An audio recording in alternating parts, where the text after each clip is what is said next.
ഏവർക്കും സ്വാഗതം. പവൻ ഗോൾഡ്, തിരൂർ. ബസ്സിനുള്ളിൽ പാമ്പ് കയറിക്കൂടിയത് ജീവനക്കാരെ പരിഭ്രാന്തിയിലാക്കി. തിരൂർ പരപ്പനങ്ങാടി പട്ടാമ്പി റൂട്ടിൽ സർവീസ് നടന്ന കുവൈറ്റ് ബസ്സിലാണ് പാമ്പിനെ കണ്ടത്. കഴിഞ്ഞ ബുധനാഴ്ച രാത്രിയിലാണ് സംഭവം. ഓട്ടം കഴിഞ്ഞ് വാഹനം നിർത്തിയ സമയത്തായിരുന്നു പാമ്പിനെ ജീവനക്കാരുടെ ശ്രദ്ധയിൽപ്പെട്ടത്. ജീവനക്കാരുടെ ബഹളം കേട്ട് നാട്ടുകാർ എത്തിയപ്പോഴേക്കും പാമ്പ് പുറത്തു ചാടി. ബുധനാഴ്ച രാത്രി ഓട്ടം കഴിഞ്ഞ് വാഹനം പൂക്കയിൽ ഭാഗത്ത് നിർത്തിയിട്ട സമയത്താണ് ജീവനക്കാർ പാമ്പിനെ കണ്ടത്. ഡ്രൈവർ ബൈക്കിന്റെ ചാവി എടുക്കുന്നതിനായി തൊട്ടുമുമ്പിലുള്ള ബോക്സ് തുറന്ന സമയത്താണ് ബോക്സിന് സമീപത്തായി പാമ്പുള്ളത് ശ്രദ്ധയിൽപ്പെട്ടത്.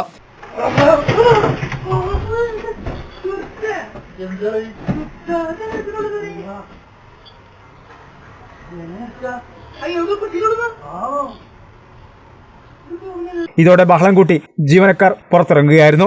ബഹളം കേട്ട് നാട്ടുകാർ ഓടിയെത്തിയപ്പോഴേക്കും പാമ്പ് പുറത്തു ചാടി. യാത്രക്കാർ ഇല്ലാത്ത സമയത്തായിരുന്നതിനാൽ വലിയൊരു അപകടമാണ് ഒഴിവായത്.